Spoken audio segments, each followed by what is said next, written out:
नमस्कार दोस्तों, मैं प्रशांत और स्वागत करता हूं अपने यूट्यूब चैनल बी पॉजिटिव में। और शुरू करते हैं 20 फरवरी 2022 के दैनिक जागरण का संपूर्ण विश्लेषण। और आइए जानते हैं आज हमें कौन कौन सी खबरों पर ज़्यादा ध्यान देना चाहिए।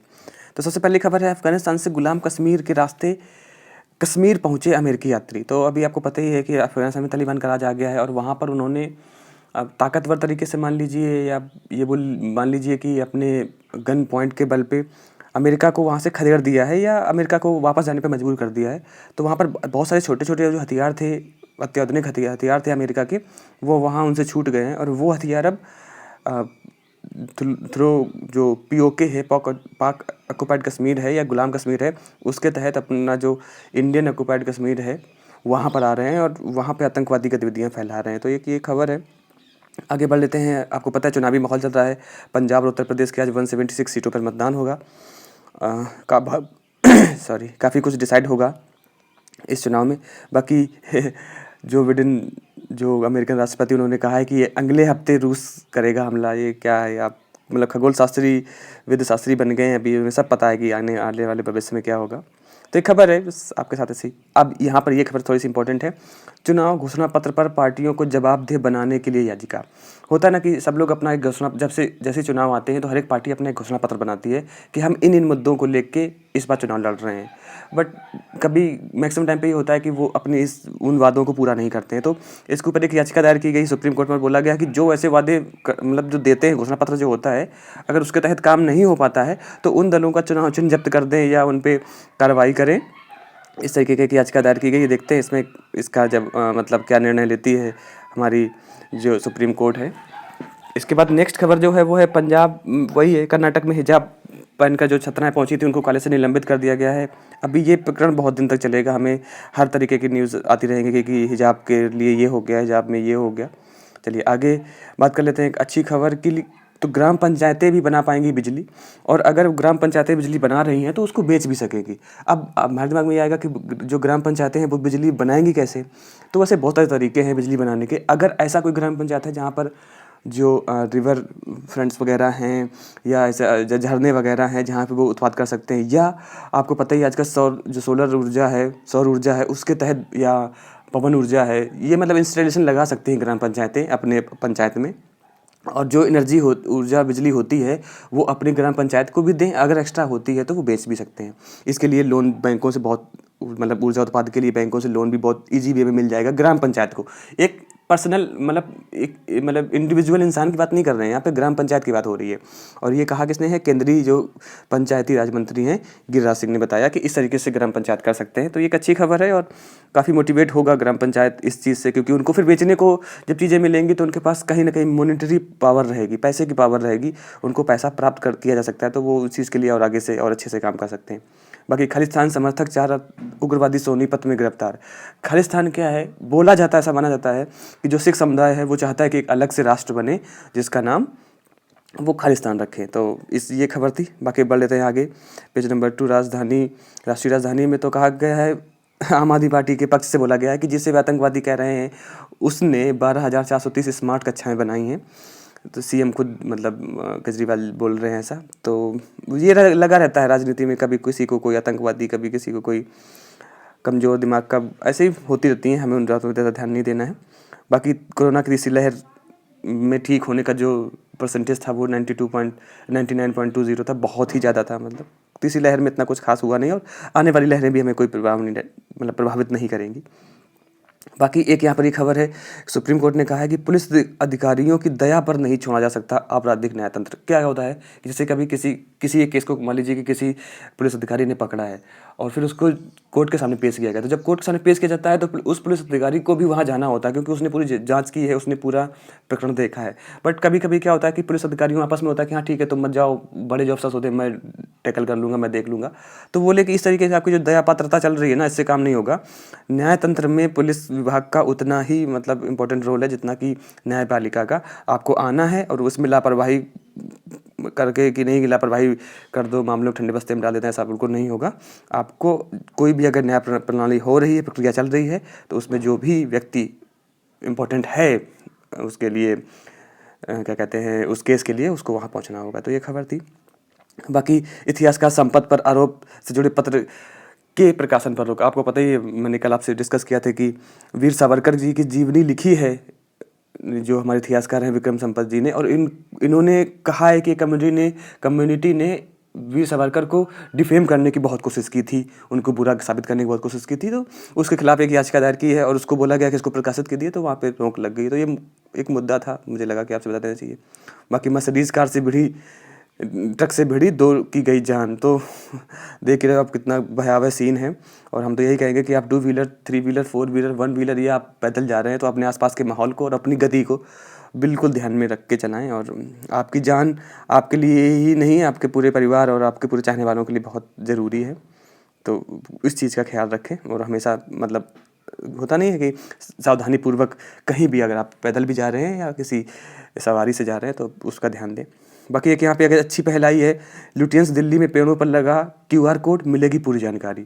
तो अभी होता है ना कि जैसे आपने देखा होगा कि जब जो गवर्नमेंटल जो बॉडीज़ होती हैं या जो प्लेसेस होते हैं वहाँ पर जो पेड़ होते हैं वहाँ पे नाम नंबर लिखे जाते हैं 1 2 3 4 5, मतलब नंबर कितने हैं। उससे एक चीज़ होती है कि उन पेड़ों का कोई काट के उनका दोहन ना कर सके, काउंटिंग बनी रहे। अभी दिल्ली में क्या हो रहा है, उन्होंने सोचा है कि उस पेड़ की हम के बारे में पूरी जानकारी मिले, हम इस तरीके से कुछ एक नया इनिशिएटिव लेते हैं।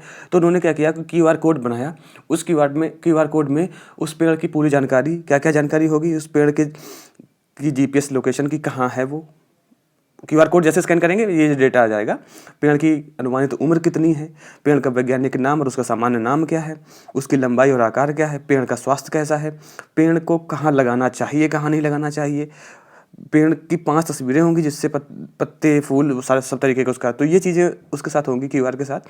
तो ये क्या होगा, जैसे कोई ये पेड़ है उस पर ये QR लगा होगा, अब आप जाइए उस QR को स्कैन कीजिए और आपको पूरी जानकारी मिल जाएगी कि आप इस पेड़ से रिलेटेड और उस जगह से रिलेटेड। समझ में आ गया? अब ये तो हो गई बहुत अच्छी बात ये हुई कि इससे पहले क्या होता था कि जैसे जब 1 2 3 4 मार्किंग होती है, आपने देखा होगा, या रोड हम अपने रोड पे जाते हैं, हाईवे पे जाते हैं, तो आपने देखा होगा कि उसके हाईवे में जो बगल में शीशम के पेड़ होते हैं या जामुन के पेड़ होते हैं या कोई कुछ और भी किसी के पेड़ होते हैं, उनमें क्या होता है कि जो उनकी खाल जो होती है ना, उनको छील के फिर मतलब जो छाल होती है उनको उसको छील के फिर उस पर 1 2 3 लिखा जाता है वाइट पेंट से या रेड पेंट से। तो यही पहले दिल्ली में हो रहा था। तो उन्होंने कहा कि इस तरीके से तो पेड़ को हम हार्म पहुंचा रहे हैं, उस कहीं ना कहीं मतलब होता है ना कि एक बेनिफिशियल नहीं वे है। तो उन्होंने कहा ठीक है, अब काम करते हैं, ये जो QR कोड होगा वो तार से, ये लिखा है ना आप तार से लटका रहे हैं कोड, तो तार से बांध के QR कोड लटका दिया जाएगा। आप इस इमेज में भी देख लीजिए कैसे तार से लटका दिया जाएगा और आपको पूरी जानकारी मिल जाएगी। तो एक अच्छी पहल है पौधों को, एनवायरनमेंट को बचाने के लिए और कहीं ना कहीं इन्फॉर्मेशन देने के लिए आम जनता को भी। सॉरी कभी कभी सॉरी सॉरी आज कुछ ज़्यादा खांसी आ रही है। कभी कभी क्या होता है ना कि ऐसे बहुत सारे पेड़ होते हैं हमारे आसपास, तो हम उनको जान नहीं पाते, समझ नहीं पाते कि ये जो पेड़ है वो किस चीज़ का है या इसकी खासियत क्या है, क्या हो सकता है। तो अगर इस तरीके का होगा तो हम स्कैन, आजकल हमें पता है कि हमारे पास ऐसे डिवाइसेस मोबाइल रहते ही है कि हम स्कैन कर सकते हैं। तो अगर ऐसा रहेगा तो स्कैन करके हम उसके बारे में जानकारी प्राप्त कर पाएंगे। तो ये हमारे प्रकृति के लिए भी अच्छा है, साथ ही साथ लोगों का ज्ञान बढ़ाने के रुझान के लिए भी बहुत अच्छा है। तो बहुत अच्छी खबर है, आप समझ ही गए होंगे। और क्षमा चाहता हूँ, आज खांसी थोड़ा सा गला सूख रहा है। आगे खबर है, अगले सप्ताह कुछ इलाकों में हल्की बारिश हो सकती है। तो दिल्ली NCR की बात है, कुछ बारिश हो सकती है। तो हो सकता है फिर से जो भी अच्छा मौसम हुआ है फिर से सर्दी हो जाए। आज लगता है वीडियो बनाने में बहुत दिक्कत होगी। फिर वही बात, बाइडन ने बोला है कि रूस हमला करेगा, ये बातें चलती रहेंगी। आपको पता ही है कि हमारे जो विदेश मंत्री हैं विजय शंकर, उन्होंने सॉरी दोस्तों, उन्होंने बहुत सारे देशों की यात्रा की है और उन्होंने वहाँ पे बहुत सारे मुद्दे उठाए हैं, बहुत सारे उन्होंने मंत्रियों से वार्ता की और बहुत सारे जो होता है ना द्विपक्षीय समझौते भी किए हैं। तो ये हमारे देश के लिए अच्छा है और टाइम पे अपने मुद्दों पर हमें जो विदेशी व्यापार है, विदेशी जो नीतियाँ हैं उनके साथ कॉप अप करके आगे बढ़ना है। एक खबर थी, ये हमेशा आता रहता है क्योंकि जहाँ विदेश में जाएंगे, किसी भी कोई भी राजनीतिक जब दौरा होता है उसमें कुछ ना कुछ मुद्दे ज़रूर ऐसे होते हैं, मतलब या ऐसी मीटिंग्स होती हैं, ऐसी वार्ताएं होती हैं या ऐसे आपस में क्या बोलते हैं बहुत क्या कहते हैं व्यवहार होते हैं या बोल सकते हैं कि एग्रीमेंट्स होते हैं जो हम साइन करते हैं। तो टाइम पे ये हमारे तभी इस वजह से होता है ना कि लोग विदेश, जैसे कभी आता था कि ये प्रधानमंत्री बहुत विदेश यात्रा कर रहे हैं, ये राष्ट्रपति बहुत विदेश यात्राएं कर रहे हैं। उनके पीछे एक विजन होता है, उनके पीछे एक पूरा मतलब अहम मुद्दों पर की गई इस तरीके के समझौते की नीति होती है, तभी इस तरीके से लोग जाते हैं। बाकी कनाडा का आपको पता चल रहा है कि वहाँ पे जो ट्रक चालक थे, स्पेसिफिकली जो इंडियंस हैं, वहाँ के इंडियंस जो ट्रक चालक हैं, उन्होंने वहाँ पे काफ़ी प्रदर्शन किया है और सख्ती से वहाँ पे पुलिस उन पे ऊपर काम कर रही है और 100 से ज़्यादा लोगों को गिरफ्तार भी किया है। बाकी अगर आप फिल्मी दुनिया के शौकीन हैं तो फरहान ने शिबानी और विक्रांत ने शीतल के साथ शादी रचाई है। बाकी खबर अभी इससे पहले भी मैं आपके साथ शेयर कर चुका हूँ, डिस्कस कर चुका हूँ। सेकंड न्यूज़, अगली जो न्यूज़ है, श्रीलंका नौसेना ने 6 भारतीय मछुआरों को गिरफ्तार किया। तो वही है जो EEZ अपना एक्सक्लूसिव इकोनॉमिक जोन होता है, जो हमारा भारत का एरिया है, वो छोड़ के जली एरिया है, सीमा है, उसको छोड़ के दूसरी सीमा में चले जाते हैं, तो उनको फिर श्रीलंकन जो आर्मी है वो गिरफ्तार कर लेती है। बाद में बातें करके और बायलैटरल टॉक्स करके उनको छुड़ा लिया जाता है। ये होता रहता है जनरली। फिर अमेरिका के भारतवंशी जज ने पाकिस्तान को सुनाई सजा। एक हास्यास्पद हंसी वाली वो है कि जज तो जज होता है, अगर आप क्राइम करेंगे, वो चाहे अमेरिकन हो चाहे इंडियन हो, कोई भी हो, और आप अगर क्राइम कर रहे हैं तो आप कहीं के भी हों, आपको सज़ा मिलेगी। तो ये एक होता है ना कि तूल दे देना ऐसे मुद्दों का, भारत और पाकिस्तान का, कि ऐसा ऐसा है। ये तो हंसने वाली ये खबर है। बट अगर आप कहीं भी कुछ भी गलत करेंगे तो आप, वहाँ का कोई भी जज होगा, आपको सज़ा तो सुनाएगा ही। बाकी ऑस्ट्रेलिया ने कहा है कि चीन के एक युद्धपोत ने उसके विमान पर लेजर से हमला किया है, और जो कि काफ़ी मतलब उनकी राजनीतिक जो आपस में उनकी साझेदारी है, उसके लिए काफ़ी मतलब बुरी बात है, बोला है। चीन ने मना किया है और अमेरिका ने कहा है हाँ, तो ये ऑस्ट्रेलिया ने कहा है कि ये मेरे ऊपर किया है, तो चलता रहेगा। कार्रवाई चुनौती, आज पता है आज तीसरा मैच T20 का होने वाला है। बाकी खेल से जुड़ी चीज़ें हैं। टेस्ट टीम की कप्तानी को भी रोहित शर्मा को दे दी गई। हो सकता है पूछ लिया जाए एग्जाम्स में कि अभी हाल में ही भारत के सभी फॉर्मेट में कप्तान कौन बन गए हैं, तो रोहित शर्मा। हालांकि ये क्वेश्चन तो बहुत सारे लोग ही दे देंगे। बड़ी खबर, सबसे अच्छी खबर आज की ये है कि अगले साल जो कि 2023 का IOC मतलब इंटरनेशनल ओलंपिक कमेटी है, जो ओलंपिक होने की बात हो रही है, वो अब इंडिया में होगा, मुंबई उसकी मेज़बानी करेगा। तो बहुत अच्छी खबर है भारत जैसे देश के लिए इस तरीके से बड़े टूर्नामेंट को ऑर्गेनाइज करना। इससे पहले 1983 में भारत ने पहली बार इस सत्र की ऐसे IOC की जो अगुवाई थी वो की थी, मेज़बानी की थी। तो आपको अब याद रखना है कि 2023 में प्रपोज्ड है, एंड इससे पहले 83 में भारत ने किया था। एग्जाम से पूछा जा सकता है कि इससे पहले कब भारत ने जो है वो मेज़बानी करी थी। तो 40 साल बाद हो रहा है ये, याद रखना है 40 साल बाद, क्योंकि 83 के बाद 20 इधर 40 हो गया। राष्ट्रीय फलक में कुछ उसके बाद कर लेते हैं। तो एक राय बनी है, बोला गया है कि रोहिंग्यास जो हैं, रोहिंग्यास क्या है, ये एक मतलब मुस्लिम कम्युनिटी है म्यांमार की, और मतलब एक कहीं ना कहीं ट्राइबल ग्रुप माना जाता है, और उनके साथ काफ़ी टाइम अत्याचार होता रहता है। उनको मतलब कोई अपना नहीं मानता। इवन म्यांमार कहता है कि आप हमारे नहीं हैं। जब वो बांग्लादेश आते हैं तो वो बोलते हैं वो आप हमारे नहीं हैं, और जब वो इंडिया में आते हैं तो ऑब्वियसली इंडिया भी यही बोलता है कि आप हमारे नहीं हो। तो उनके लिए एक बहुत मतलब उनके रिहेबिटेशन के लिए बहुत दिक्कत है। बट क्या ही कर सकते हैं, अब अपने देश में सब पूरे ब्रह्मांड के लोगों को तो रख नहीं सकते ना। तो इस वजह से एक राय बनी है बांग्लादेश और इंडिया में, और बोला कि दोनों रोहिंग्या जो हैं दोनों देशों के लिए चुनौती हैं। उस पर बातचीत हुई है, बातें हो रही है। बट भारत का दिल बहुत बड़ा है, वो टाइम पे रोहिंग्याज के लिए बहुत कुछ करता रहता है। इसके बाद नेक्स्ट खबर है, एक ये शोध है, टखने के नीचे की हड्डी को तैयार किया गया कूल्हा।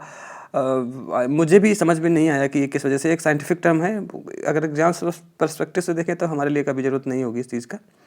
इधर खजुराहो में पाषाण शिल्प के बीच आज से बिखरेगी शास्त्रीय नृत्यकला की छटा। खजुराहो हमें जानना है कहाँ है, छतरपुर की उसमें जो हमारा MP साइड लगता है। इसके बाद वहाँ पर क्या है कि शिल्प कला के साथ, वो आपको पता ही खजुराहो में बहुत सारे शिल्प कलाएँ हैं, और हमारा जो इतिहास की बहुत सारी चीज़ें वहाँ पर रखी हुई हैं। तो वहाँ पर अभी क्या है कि आपको पता है ना कि जो अभी आज़ादी का अमृत महोत्सव हमारा चल रहा है, तो वहाँ पे खजुराहो में समारोह भी होगा। तो इस तरीके का एक प्रोग्राम होगा। खबर है, हालांकि एग्जाम्स में क्या इससे पूछा जाएगा। इसके बाद एक ये खबर है, डोडा के खामोश गांव का सहारा बनी सेना लिया गोद। तो इसमें क्या है कि डोडा, जम्मू कश्मीर के डोडा ज़िले का एक खामोश गांव है जिसका नाम है डडकाई। तो इसमें क्या होता है कि यहाँ पर वंशानुगत लोग मूक बधिर मतलब गूंगे हो रहे हैं। अब उसके पीछे शायद कहीं ना कहीं अनुवांशिकता भी है कि अनुवांशिक बीमारी है, और अगर माँ बाप गूंगे हैं तो संतान भी गूंगी होगी। तो वहाँ बोल नहीं पाते, तो वहाँ के लोगों का जो जीवन यापन है काफ़ी हद तक मुश्किल है। तो वहाँ पर जो हमारी आरआर है, मतलब राष्ट्रीय राइफल है, वहाँ पे जाके वो लोगों से उनके बातचीत की है। और होता ही है ना कि हमारे जो जवान हैं, हमारी जो आर्मी है, वो बहुत ज़्यादा हमारे देश के लिए करती है। ये एक काम उनकी वीरता के साथ साथ उनकी ह्यूमैनिटी, उनकी जो दयालुता है, उसको भी शो करता है। तो हेड्स अप पूरे उन मतलब राष्ट्रीय राइफल के जवानों को, और बहुत अच्छा स्टेप लिया है। कहा जा रहा है कि मतलब गाँव को गोद ले लिया और वहाँ की जितनी भी ज़रूरतें होती हैं सारे लोग जाके पूरी करते हैं। तो एक बहुत अच्छा मतलब सौहार्दपूर्ण जो संदेश है वो पूरे विश्व को जाएगा। बात कर लेते हैं अगली, गढ़वाल विश्वविद्यालय की खोज की, एक खगोलीय खोज की है जिसको नासा ने स्वीकृति दे दी है। तो गढ़वाल है कहाँ पहले हमें जानना है, तो ये उत्तराखंड में है। तो गढ़वाल केंद्रीय विश्वविद्यालय है उत्तराखंड के, उसमें तो एक बहुत बड़ी उपलब्धि जुड़ गई। उसमें क्या है कि भौतिक विज्ञान के 5 छात्रों ने शोध किए हैं। उसमें से एक शोध था, एक जो मतलब रिसर्च थी, वो थी क्षुद्र ग्रह की, जो हमारे ग्रह होते हैं, क्षुद्र ग्रह होते हैं उनकी, और उसको बोला गया है P11NYIA, इसका नाम दिया गया। और इस शोध को जब इन्होंने नासा पर रिपोर्ट अपनी भेजी, तो नासा ने भी इस रिपोर्ट को ऑथेंटिक माना और स्वीकार कर लिया कि यस ये है। आगे आने वाले समय में जो इन छात्रों ने किया है उनको नासा बुलाएगी, और माइट भी कुछ बड़ा मतलब योगदान हो। तो हो सकता है एग्जाम से पूछा जा सके कि अभी हाल में ही नासा ने खगोलीय स्वीकृति को मतलब नासा ने खगोलीय खोज को स्वीकृति दी है, वो कौन सी उसका है, तो गढ़वाल विश्वविद्यालय के छात्र हैं। आगे हमारी खबर है कि पाताल से समाप्ति जा रही है विंध्री नदी की धारा। बहुत सारी नदियाँ आपको पता ही है कि हमारी ख़राब होती चली जा रही है, सूखती चली जा रही हैं। उसके बहुत सारे रीजन्स हैं, कहीं ना कहीं हम खुद ही, जो आम जनमानस है, इतना पोल्यूशन फैला रखा है, वो भी उनका एक रीजन है। तो अभी है इस न्यूज़ से हमें बस ये जानना है कि विंध्री नदी जो है वो है कहाँ। तो दक्षिण कश्मीर के अनंतनाग में बहने वाली ये नदी है, ठीक है, मतलब कश्मीर की एक ये विंगरी नदी है।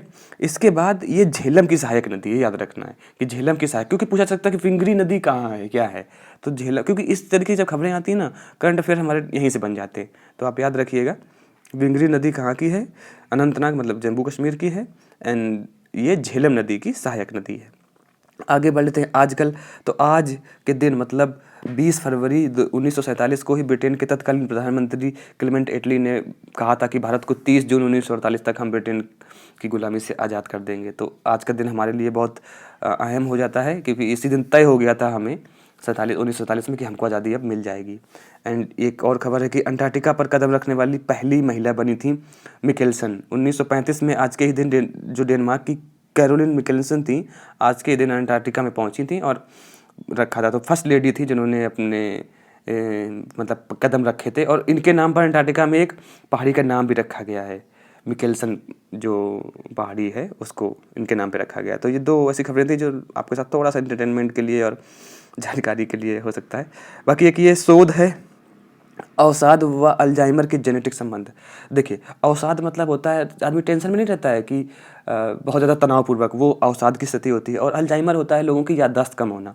तो देखा गया है कि एक अनुभव होता है कि जो लोग ज़्यादा टेंशन में रहते हैं ना, अवसादग्रस्त रहते हैं, वो उन लोग की याददाश्त कमज़ोर होती चली जाती है। तो बोला गया है कि निष्कर्ष निकाला गया है कि इसकी संभावना यही है कि ये कहीं ना कहीं जेनेटिक रूप से भी है। अगर हमारे पेरेंट्स इस तरीके से हैं तो बच्चे पे भी आ जाएगा, और भी बहुत सारे कारक हो सकते हैं, बट उन्होंने बोला है। तो अल्जाइमर और अवसाद के बीच में एक जेनेटिक फैक्टर माना गया है कि ये कहीं ना कहीं एक दूसरे से मतलब जुड़े हुए हैं, सहयोग करते हैं। एक शोध है। ये सिर्फ एक चीज़ मैं बता रहा हूँ कि ये डॉक्टर्स के लिए हो सकता है, हमारे लिए सिर्फ यही है कि हम इससे कुछ थोड़ा सा एक अच्छी जानकारी ले लें। बाकी अगर हम देखें कि हमारे एग्ज़ाम्स के हिसाब से तो इस तरीके का शायद ही कहीं, मुझे तो नहीं लगा कि कभी इस तरीके का क्वेश्चन आया हो। बाकी एक नया बहुत ही अच्छी टेक्नोलॉजी और क्या कहते हैं सेंसर बनाया गया है, आईटी इनोवेशन हुआ है। बायोमेट्रिक सिस्टम बता देगा कि फिंगरप्रिंट असली है नकली। तो एक ये आईआईटी इंदौर और आईआईटी जो क्या कहते हैं इंदौर के साथ साथ आईआईटी इंदौर ने ही ये किया है। आईआईटी इंदौर ने इस टेक्नोलॉजी को इजाद किया है, और उन्होंने कहा है कि होता ना कि कभी कभी क्या होता है कि बायोमेट्रिक में हम उंगली पे स्कैनर लगा लेते हैं या कुछ और करके, तो उस बोला कि अब ये जो होगा वो ये बता देगी कि नहीं नहीं ये मतलब नकली फिंगरप्रिंट है। फिंगरप्रिंट सेम होगा बट फिंगरप्रिंट जो है वो असली नहीं है। तो आने वाले समय में जो इस तरीके की चोरी करते हैं लोग, होता नहीं है कि अब आजकल जैसे आपको पता ही कि उत्तर प्रदेश में हालांकि ऐसा चल रहा है कि जो स्कूल्स होते हैं, जो प्राइमरी स्कूल्स हैं, प्राथमिक विद्यालय हैं सरकारी, वहाँ पर बायोमेट्रिक सिस्टम लगा रखा है। अटेंडेंस आप बायोमेट्रिक के थ्रू देंगे ताकि आपके प्रेजेंस को किया जा सके कि नहीं नहीं आप कॉलेज टाइम से आ रहे हैं, स्कूल टाइम से आ रहे हैं। तो वहाँ पे क्या होता है कि लोग क्या करते हैं कि अपना थंब का कुछ इंप्रेशन दे देते हैं अपने साथी को कि आप जाइए अपना तो लगा दीजिएगा, फिर मेरा इंप्रेशन करके आप लगा दीजिए। तो उससे क्या होगा कि ये सारी चीज़ें जो आदमी करते हैं, इसका टेक्नोलॉजी का जो अभी लोग होता है ना कि फ़ायदा उठा रहे हैं, आने वाले समय में टेक्नोलॉजी इतनी ज़्यादा हो जाएगी कि आपको सही करना पड़ेगा। इसके बाद स्क्रीनशॉट मूवीज़ के बारे में ये खबरें हैं। अगर आप थोड़ा सा सारे लोग वैसे एंटरटेनमेंट की दुनिया से जुड़े होते हैं, तो कुछ खबरें हैं, अगर आपको मन है तो आप पढ़ लीजिएगा। पढ़ेंगे कैसे? लिंक मतलब डिस्क्रिप्शन में मेरे टेलीग्राम चैनल का लिंक होगा और उसमें आज के पेपर को मैं वहाँ पे डाल देता हूँ, तो आप वहाँ से जाके पढ़ लेंगे। आपको पता ही है कि इसमें अभी इस बार का जो बजट हुआ था, नेक्स्ट खबर है, जो बजट हुआ था उसमें किसान ड्रोन की बात की गई थी। तो मोदी जी ने 100 किसान ड्रोन की हरी झंडी दे दी गई है और अब वो किसानों को दिए जाएंगे। और जिससे आपको पता है कि कीटनाशक दवाइयों का छिड़काव करना और बहुत सारी कृषि सामग्री को छिड़काव करना आसानी से उसका इस्तेमाल कर सकते हैं। फिर उन्होंने एक बात और भी बोली कि कचरे से कंचन बनाने की योजना बनेगी, गोवर्धन। तो आपको पता ही है कि जो हमारा गोबर होता है ग्रामीण परिवेश में जो भी जानवर होते हैं, उससे हम पहले बायोगैस बनाते थे। अब उससे और भी बहुत सारी चीज़ें हम बनाने के लिए प्रधानमंत्री जी ने एक वीडियो कॉन्फ्रेंसिंग के जरिए बोला है कि इससे इसका भी बहुत ज़्यादा मतलब हम उपयोग कर सकते हैं और आने वाले टाइम में हम गोबर को गोवर्धन के रूप में भी जान कर पाएंगे। इसके बाद नेक्स्ट खबरें हैं, रूढ़ियों पर आधारित नियमों के लिए समाज में जगह नहीं, सुप्रीम कोर्ट। तो अभी सुप्रीम कोर्ट ने कहा है कि बहुत पहले जो एक रूढ़वादी नियम चल गया उसको मानने की जरूरत नहीं है, चाहे वो हिजाब हो या होता नहीं है कि अगर हम कहीं जा रहे हैं, बिल्ली रास्ता काट जाए तो पहले लोग पानी पीते थे, रुक जाते थे या कोई अपशगुन मानते थे। हालांकि साइंटिफिक रीजन क्या हो सकता है, किसी की मतलब किसी का अगर कोई मिथ है या किसी की सोच है तो हम उस पर क्या कर सकते हैं, बट उन्होंने बोला कि इस तरीके से इन नियमों के अब समाज में कोई जगह है नहीं, सुप्रीम कोर्ट ने कहा है। बाकी समय पूर्व रिहाई के लिए कैदी का आपराधिक इतिहास होना जरूरी है। उसी के तहत बात किया गया कि अगर समय पूर्व आपको रिहाई दी जा रही है तो आपके व्यवहार, आपका जो आपराधिक इतिहास है वो कैसा है वो देखा जाएगा। अगर आप हैप्चुअल हैं उस तरीके के आपराधिक मामले करने के लिए तो फिर आपको क्यों ही समय से पूर्व रिहा किया जाएगा। लेकिन आप अच्छे व्यक्ति हैं, अच्छे व्यक्तित्व का प्रदर्शन कर रहे हैं और साथ ही साथ आपका जो आपराधिक एक्ट था, काम था, वो भी उतना संलग्न मतलब क्या बोलते हैं उतना गहरा नहीं था, तो आपको इसकी चीज़ें दी जा सकती हैं और आपको समय से पूर्व रिहाई दी जा सकती है। बाकी यहाँ पर एक थोड़ी सी हंसी वाली खबर है कि ड्राई डे में बेटे की शादी में शराब परोसने की मांग हाईकोर्ट ने की खारिज। अब देखिए मतलब ड्राई डे होता है, चंडीगढ़ की ये खबर है, एक दिन, उस दिन अगर आपकी शादी हो रही है तो आप शराब का सेवन ना कर सकते हैं, ना ही परोस सकते हैं, बट फिर भी लोग वहाँ पहुँच गए। मतलब कैसी कैसी खबरें होती हैं ना, पैसे वाले लोग हैं उनके ऐसे ही होता है। अरे 1-2 दिन बाद करवा लो भैया, ज़रूरी है कि आज ही करा पिलाओगे। बाकी आपको पता है चुनाव चल रहा है, तो चुनाव में अभी सारे लोग दम लगा के जुड़े हैं कि इन्होंने ये किया, उन्होंने ये किया, किसके किससे क्या जुड़े, बम धमाकों से जुड़े तार अभी चलता रहेगा और राजनीतिक बातें होती रहेंगी। हम बात कर लेते हैं राष्ट्रीय फलक की। तो यहाँ पर यह है कि भारत में आतंकी गतिविधियां फैला रहा है दाऊद, बनाया है विशेष दस्ता। तो आपको पता है कि दाऊद इब्राहिम भारत पर वांछनीय है, भारत को चाहिए, वो टेररिस्ट है भारत की तरफ से। कहाँ है उसका, कुछ लोग बोलते हैं कि वो पाकिस्तान में, कुछ लोग बोलते हैं कहीं और है। तो वो जो NIA है, अपना नेशनल जो इन्वेस्टिगेशन एजेंसी है, उसने बोला है कि इस तरीके की गतिविधियाँ बना रहा है और भारत के लिए जो कि काफ़ी मतलब वो परेशानी में डाल सकती हैं चीज़ें हैं। कुछ भी नहीं डाल पाएंगे, ऐसे लोग आते रहते जाते रहते। जिस दिन मिल जाएंगे ना ये क्या नाम है, डी कंपनी या दाऊद, तो हमारी सेना और हमारे देश की सरकार बाजा बजा देगी उनका। कोई बात नहीं। इसके बाद मकान मालिक ने दिया धोखा, कल हमारे 2 जवान शहीद हुए हैं। एक्चुअली हुआ ये कि श्रीनगर के शोपिया ज़िले में एक जगह मुठभेड़ में बोला गया कि जवान मतलब जवानों को बोला गया कि वहाँ एक मकान में 2 सैन्य जो आतंकवादी हैं वो छिपे हैं। तो जब वहाँ पे गया तो वहाँ का जो मकान मालिक था वो बोला कि नहीं नहीं यहाँ नहीं है, किसी तरीके से सैनिकों को वहाँ से गुमराह किया और इसके बाद वो जो वहाँ पे छिपे आतंकवादी थे उन्होंने सैनिकों पर हमला कर दिया, जिसमें हमारे 2 सैनिक शहीद हुए। हालांकि बाद में आपको पता ही है कि हमारी सेना कभी हार मानती नहीं है, बट 2 सैनिकों की जो मतलब उनका जो बलिदान है वो काफ़ी कष्टदायक है। इसके बाद और कुछ खबरें हैं ऐसी जो कि नॉर्मल हैं, इतना कुछ ऐसा नहीं है जिसके बारे में हम कुछ बताएं। टीकाकरण में आपको पता है 80% हो गया है और उग्रवादियों को डार्कनेट, अच्छा ये चीज़ और बात कर लेते हैं। उग्रवादियों को डार्कनेट के जरिए मिला प्रशिक्षण, हवाला से होगी फंडिंग। तो यहाँ पे ये चीज़ें, ये खबर में इतना कुछ दम नहीं है, बात है डार्कनेट की कि डार्कनेट क्या होता है। तो डार्कनेट क्या है कि जैसे हम गूगल में कुछ टाइप करते हैं, मान लो लिख दिया बी पॉजिटिव, सर्च करते हैं बी पॉजिटिव गूगल में, तो हमें बी पॉजिटिव हम सर्च करते हैं तो हमें बी पॉजिटिव दिखाई दे जाता है। तो हम जब लिखते हैं वो बी पॉजिटिव, हम तो अपने कीबोर्ड से लिखते हैं, बट कंप्यूटर तो बी या जो भी हमारे लेटर्स होता है वो समझता नहीं है, वो क्या समझता है, बिट्स। इसी तरीके से जो जब कोई पेज डिस्प्ले होता है उसके पीछे एक पूरा सिस्टम बना होता है, उसके पीछे जो लैंग्वेज होती है, जो उसका कोडिंग होता है, वो काम करता है कि कैसे वो हमें किस तरीके से दिखेगा, वो कोडिंग से डिसाइड होता है। मतलब पीछे जो कोडिंग चल रही है वो हमें नहीं दिखती। एक सिंपल तरीका इस यही डार्कनेट का होता है कि जो हमारा इंटरनेट है ना, इसके पीछे भी एक ऐसा नेट है, ऐसे जो हमको सामने से नहीं दिखती है बट यूज़ होता है। तो वो डार्कनेट मतलब अंधकारनुमा इंटरनेट जो यूज हो रहा है। होता है ना कि अगर आप बहुत ज़्यादा कोडिंग डिकोडिंग में बात कर रहे हैं और पीछे एक एप्लीकेशन बना दिया, उसके पीछे एक कोडिंग में बात हो रही है, वो डार्कनेट होता है। आई होप थोड़ा बहुत आपको लेमन तरीके से समझ में आएगा कि डार्कनेट क्या है। जैसे हम कोडिंग करते हैं ना, तो कोडिंग करने के बाद हमारा जो फ्रंट होता है वो कुछ और होता है, पीछे कोडिंग कुछ और होती है। सेम इसी तरीके से हमारा डार्कनेट होता है कि जो हमारा सामने हमें दिखेगा वो कुछ और ही है, उसके पीछे अलग गतिविधियाँ चल रही हैं जो कि किसी के अभी तक एज ऑफ नाउ उस डार्कनेट को भेद पाना, उसको पकड़ पाना मतलब अभी तक आसान नहीं है, मुश्किल है सब। बात कर रहे थे बिजनेस की, तो कल सैटरडे था, आपको पता ही अपना सब बंद रहता है। सिर्फ एक खबर है वहाँ से वो ले लेते हैं कि एटीए से उत्तर प्रदेश और पंजाब को मिलेगा फ़ायदा। एफटीए क्या होता है, फ्री ट्रेड एग्रीमेंट्स होते हैं। अगर किसी भी देश से हमारे फ्री ट्रेड एग्रीमेंट्स होते हैं तो हमें फ़ायदा होता है, क्योंकि हम उनका अपना हम वहाँ पे बेच सकते हैं और उनका हम ले सकते हैं।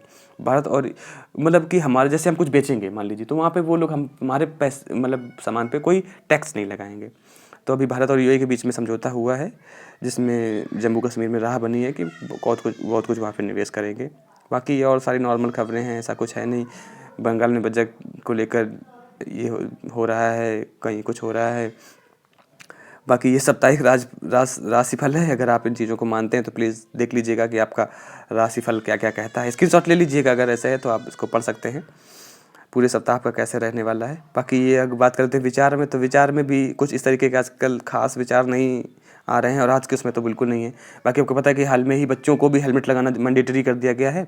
तो 2 पहिया सवारी में बच्चों की सुरक्षा पर एक छोटा सा आर्टिकल है, अच्छा आर्टिकल है, बट वही बातें हैं जो हम पहले भी आपके साथ डिस्कस कर चुके हैं। विचार विमर्श में भी वही है, अभी आपको पता ही है कि जो सामंत साहब ने लिखा हुआ है जीवनी सावरकर जी पे, तो उन्होंने बोला है कि इतिहास का लेखन अगर होता है तो अपनी वैचारिक जो सोच है उससे पराधीन हो, मुक्त हो। वो इतिहास को इतिहास ही रहने दीजिए, उसको मतलब अपना एक वो होता है ना कि जातिवाद या अपना एक रूढ़िवाद, वो एक एस्पेक्ट मत दें। बाकी तो खबरें नॉर्मल ही हैं। वैचारिकी केस के आगे भी बिजली की व्यवस्था सुधार, नॉर्मल चीज़ें दी गई हैं, कितना कुछ खास है नहीं। यहाँ पर एक खबर है जो मैं आपके साथ डिस्कस करना चाहूँगा। पेंगोलिन की बढ़ती तस्करी से संकट में है जंगल। अभी देखिए, सबसे बड़ी बात यह कि आज 20 फरवरी को विश्व पेंगोलिन दिवस होता है। ये पेंगोलिन होता है, आप इसको देख लीजिए ये इमेज में। तो बोला गया है कि अभी क्या होता है कि इसकी जो खरीद फरोख्त है ना, वो बहुत ज़्यादा हो रही है। कहा जाता है कि इसका जो उपयोग है, इसकी जो हड्डियों का उपयोग है, वो यौनवर्धक जो दवाएं होती हैं उनको बनाने काम आता है। चीन, वियतनाम जैसे देशों में इसकी बहुत बड़ी मात्रा में तस्करी होती है। तो वही है कि पेंगोलिन की बढ़ती तस्करी से इस वन्य जीव का अस्तित्व जो है ना, वो खतरे में डाल रखा है। क्योंकि लोग ये केसेस देख लीजिए, केस 1, केस 2, केस 3, केस 4 कि कहाँ से ज़्यादा, और भारत में पाए जाते हैं क्या कहते हैं छत्तीसगढ़ इलाके के साइड में। तो उनके लिए बहुत ज़्यादा मतलब खतरा बन गया है। तो जब आज उनका विश्व पेंगुलिन दिवस है, तो बोला गया है कि हमें इनकी तस्करी रोकनी चाहिए, बचाना चाहिए इनको। अंतर्राष्ट्रीय बाजार में पेंगुलिन की बहुत ज़्यादा कीमत होती है। एक अनुमान से बोला जाता है कि अगर एक छोटा सा भी जीव है तो उसको 10 से 12 हज़ार मतलब 10 से 12 लाख रुपए तक का बिक जाता है, आप सोचिए। और भारत में ऐसे 20 से 30 हज़ार रुपये से लोग ले लेते हैं और बाहर जाके लाखों में बेचते हैं। तो इस तरह की चीज़ें हैं, बहुत ही इम्पोर्टेंट जीव है हमारे जंगल के, जो भी क्या कहते हैं बायोमास है उसके लिए। तो ये था 20 फरवरी का न्यूज़पेपर।